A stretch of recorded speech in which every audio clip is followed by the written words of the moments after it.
China, Overdoses, and Monroe 2.0. Commentary. The Trump administration is overturning U.S. foreign policy toward Latin America and building up a U.S. military presence in the Caribbean. Analysts are variously calling it the Monroe Doctrine 2.0 or the Monroe Doctrine after President Donald Trump. The most recent U.S. move is a blockade of sanctioned oil tankers that seek to enter or exit Venezuelan waters. The justification is that Venezuela stole U.S. energy infrastructure in the country, and there is no good reason that the United States should let it have it for free. Additionally, the tankers are sanctioned for secretly servicing rogue regimes as part of a global shadow fleet. A U.S. Coast Guard helicopter interdicted one oil tanker off Venezuela on December 20th. Trump says that the United States will sell or keep the oil inside. The interdictions put pressure on Venezuela, but also on China, Cuba, and other countries that import Venezuelan oil. Approximately 76% of Venezuelan oil is exported to China. Venezuela is getting attention as the likely target of the U.S. military buildup. After all, it has the world's largest oil reserves. But Cuba is on the Pentagon's radar as well due to its proximity to Florida and openness to U.S. adversaries like the former Soviet Union, which attempted to place nuclear-tipped ballistic missiles in the country in 1962.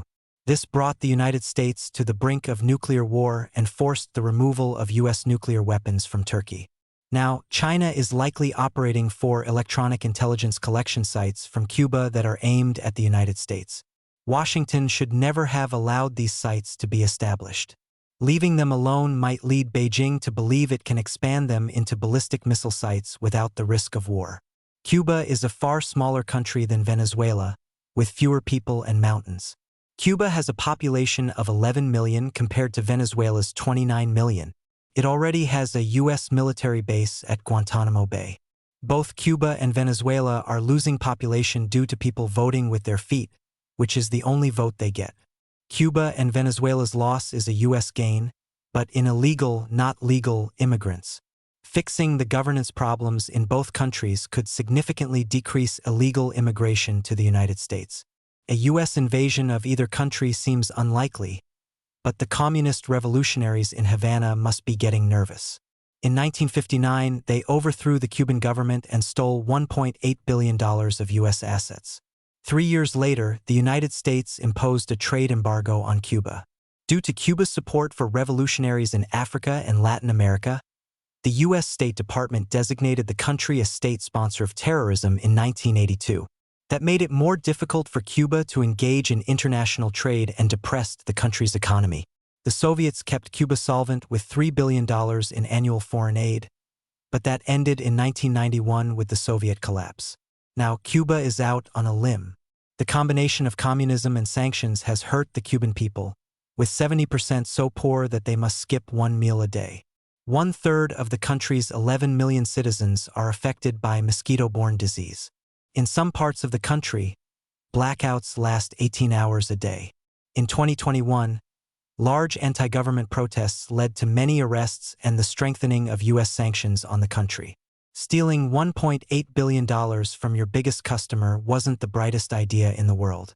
But the sanctions and protests are hardly large enough to overthrow the regime.